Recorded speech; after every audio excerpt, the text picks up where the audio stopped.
बिस्मिल्लाहिर्रहमानिर्रहीम। अस्सलामुअलैकुम। कुन फयकून के बारे में तो सबने ही सुना होगा। हो जब बस वो हो जाता है। कुरान में एक और आयत है जिसका मफहूम कुछ इस तरह का है, तुम चाह भी नहीं सकते अगर वो ना चाहे। ये आयत इंसान के इख्तियार को कितना अच्छे से बताती है कि इंसान तो अपनी मर्जी से चाह भी नहीं सकता अगर अल्लाह ना चाहे। इस आयत के बारे में भी सुना ही होगा। वो जिसे चाहता है इज्जत देता है, वो जिसे चाहता है जिल्लत देता है। जब अल्लाह खुद फरमा रहा है कि इज्जत जिल्लत सब इसके हाथ में है, इंसान चाह भी अपनी मर्जी से नहीं सकता तो वो क्या कर सकता है खुद के लिए। हर चीज इसके कुन की मोहताज है। जहाँ इख्तियार ना चले वो सब कुछ इस 70 माओं से ज्यादा प्यार करने वाले के ऊपर कर देना चाहिए।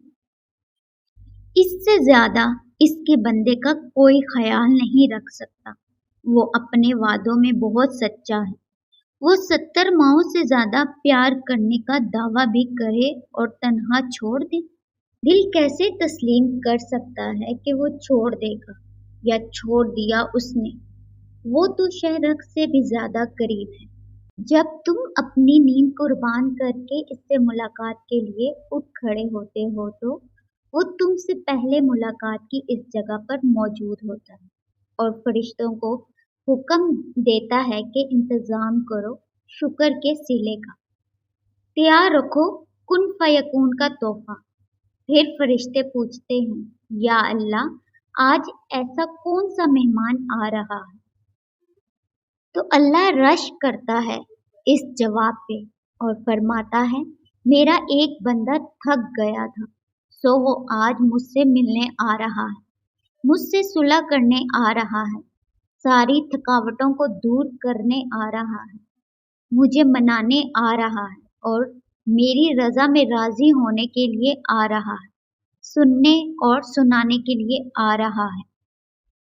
बस फिर जब तुम उसके रूबरू मुलाकात के लिए खड़े होते हो तो वो मोहब्बत से देखता है तुम्हें और फिर जब तुम थक कर सजदे में गिरते हो तो वो उसी सजदे पे तुम्हें थाम लेता है। यूं सारी थकावट उतर जाती है, यूं सुलह हो जाती है और जो मांगा गया होता है इससे नवाज दिए जाते हो। तहज्जुद तो इश्क है और जिसको इश्क अल्लाह तक ले जाए इसे कोई थका नहीं सकता। बस वो मान जाता है और जब वो मान जाता है ना तो जग सारा ये हार जाता है। फिर जिसका हुक्म वो देता है वो हर हाल में मिलकर रहता है। या अल्लाह हमें भी तहज्जुद पढ़ने की तौफीक अता फरमा। आमीन।